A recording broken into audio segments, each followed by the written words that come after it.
तो फाइनली आप लोगों को पता लग गया होगा कि इंडियन गवर्नमेंट ने और भी 43 चाइनीज ऐप्स को बैन कर चुका है, जिसके अंदर अलीबाबा ग्रुप भी है। मैं ये वीडियो क्यों बना रहा हूँ सबसे पहले क्लियर कर देता हूँ, उसके बाद मैं आपको बताऊंगा कि जितने भी टेक्नीशियंस है इंडिया के अंदर उसका कितना फ़ायदा होगा और कितना नुकसान होगा इस चाइनीज़ ऐप बैन करने से। तो हम उसी मुद्दे पे बात करेंगे कि जो चाइनीज़ ऐप हमारे लिए मददगार साबित होता था उसी के बारे में हम बात करेंगे। मददगार मतलब जो पार्ट्स इंडिया में अवेलेबल नहीं होता है, तो हमारे जैसे जितने भी टेक्नीशियन हैं वो सारे के सारे चाइना से वो प्रोडक्ट या पार्ट्स जो भी है वो मंगाता हूँ। तो अलीबाबा जो ग्रुप है उसके अंदर 4 ऐसा एप्लीकेशन है जो कि हमारे लिए मददगार साबित होता था। उसके अंदर सबसे ज्यादा हमें जो जरूरत होता था वो है अली एक्सप्रेस, क्योंकि आप लोगों को पता होगा कि मेरे पास जितने भी टीवीज आते हैं जिसके अंदर जो बैकलाइट का इशू होता है और बैकलाइट का जो एलईडी है वो खराब हो जाते हैं, तो मैं क्या करता हूँ उस एलईडी को लेने के लिए डायरेक्टली चाइना से ऑर्डर करता था, लॉकडाउन से पहले भी और लॉकडाउन के बाद भी।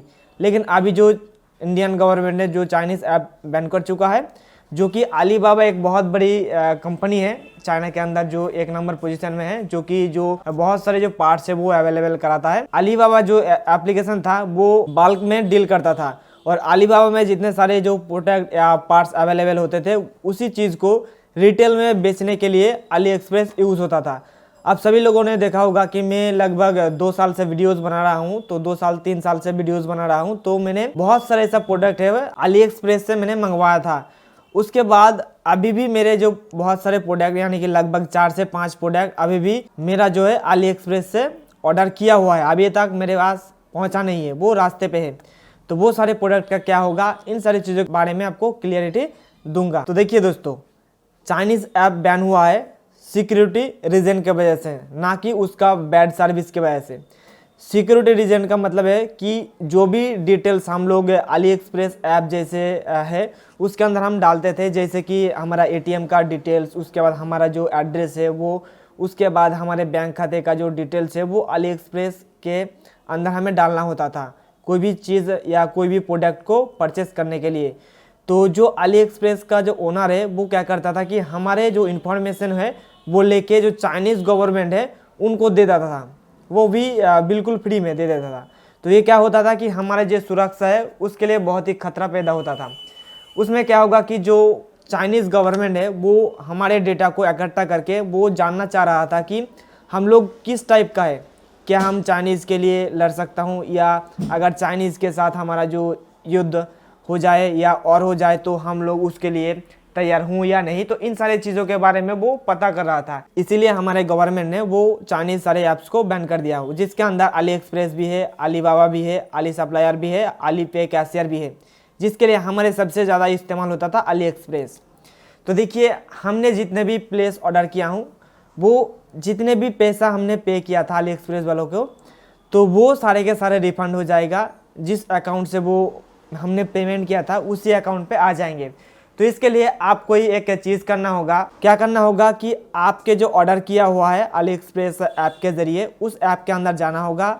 उसके बाद आपने जो ऑर्डर किया है उस ऑर्डर के जाने के बाद आपको डिस्प्यूट ऑप्शन पे क्लिक करके वो अपना जो रिफंड लेने के लिए आपको रिक्वेस्ट करना होगा। अगर आपके पास प्रोडक्ट पहुंच भी जाएंगे फिर भी आपको जो है जो रिफंड है वो मिल जाएंगे। तो इस तरीके से आप रिफंड ले सकते हो। तो आप बात करते हैं कि हमारे जैसे जो टेक्नीशियन है उसका कितना नुकसान होगा इस चाइनीज़ ऐप्स बैन होने से। देखिए, अगर चाइनीज़ ऐप्स बैन हुआ है तो अगर हम भारतीय के हिसाब से अगर देखने जाए तो बहुत ही अच्छी बात है, लेकिन अगर हम टेक्नीशियन के पॉइंट ऑफ व्यू से देखने जाएंगे तो हमारा बहुत बड़ा लॉस है, क्योंकि जो चीज़ हमें इंडिया में नहीं मिल रहा है वो हम चाइना से मंगा रहा था। अभी है कोई हमें वो पार्ट्स नहीं मिलेंगे मतलब वो हमारा काम जो है नहीं होगा, वो काम पड़ा रहेगा, इसमें हमारा ही नुकसान होगा। तो इसलिए टेक्नीशियन की पॉइंट ऑफ व्यू से आपको बहुत सारा नुकसान हो सकता है, लेकिन अगर आप इंडियन सिटीजन के पॉइंट ऑफ व्यू से हम देखेंगे तो ये बहुत ही गुड न्यूज़ है हमारे लिए। तो दोस्तों, आज की इस वीडियो में मैं आप लोगों को ये बताना चाह रहा था कि ये जो चाइनीज़ ऐप बैन हुआ है इसमें हमारा नुकसान भी हुआ है, लाभ भी हुआ है। तो अगर आपको इंडिया में जो सारे कंपनियां अभी चाइना में है वो इंडिया में उसका जो प्रोडक्शन है इंडिया में स्टार्ट करे तो ये भी बहुत बड़ा स्टेप है, क्योंकि आप सभी लोग जानते होंगे कि इंडिया में 1.3 बिलियन लोग है और चाइनीज़ जितने भी प्रोडक्ट्स है इंडिया में बहुत बड़ा उसका मार्केट था।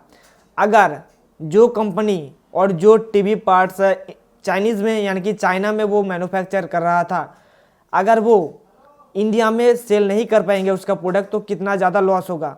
तो इसलिए उसको यानी कि वो सारे कंपनीज को इंडिया में भी उसका जो फैक्ट्री है वो लगाना होगा। अगर इसकी हिसाब से देखा जाए तो हमारे लिए और भी बहुत बड़ा गुड न्यूज़ है, क्योंकि वो इंडिया में ही बनना लग जाएगा। लेकिन थोड़ा सा टाइम लगेगा इसके लिए, तो वेट कीजिए कि कब तक वो सारे कंपनी इंडिया में आएंगे और मैन्युफैक्चर स्टार्ट करेगा और हमें सस्ते में बहुत सारे प्रोडक्ट देखने को मिलेंगे और बहुत ही जो नया नया टेक्नोलॉजी है वो हम सबसे पहले इस्तेमाल कर पाएंगे।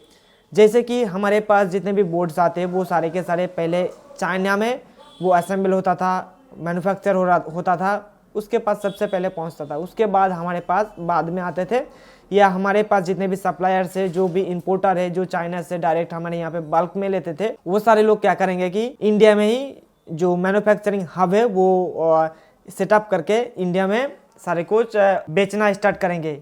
इसके अंदर हमें ही फायदा होगा कि जितने भी कॉस्ट हमें लगता था पहले सारे पार्ट्स के लिए, वो सारे के सारे हमें बहुत ही सस्ते में मिलेंगे और बहुत ही तेज़ी के साथ मिलेंगे।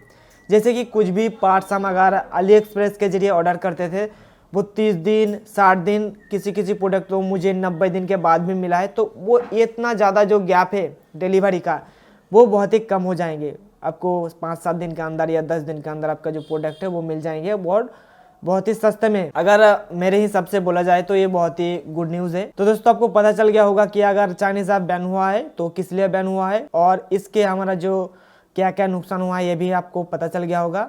तो आज के वीडियो में बस इतना ही। अगर वीडियो अच्छा लगे तो लाइक जरूर कीजिएगा और इस वीडियो को अपने टेक्नीशियन दोस्तों के साथ शेयर जरूर कीजिएगा। जुड़े रहिए हमारे साथ दोस्तों, इस चैनल को सब्सक्राइब करके। हम फिर मिलेंगे नेक्स्ट वीडियो में, तब तक के लिए थैंक यू, बाय बाय।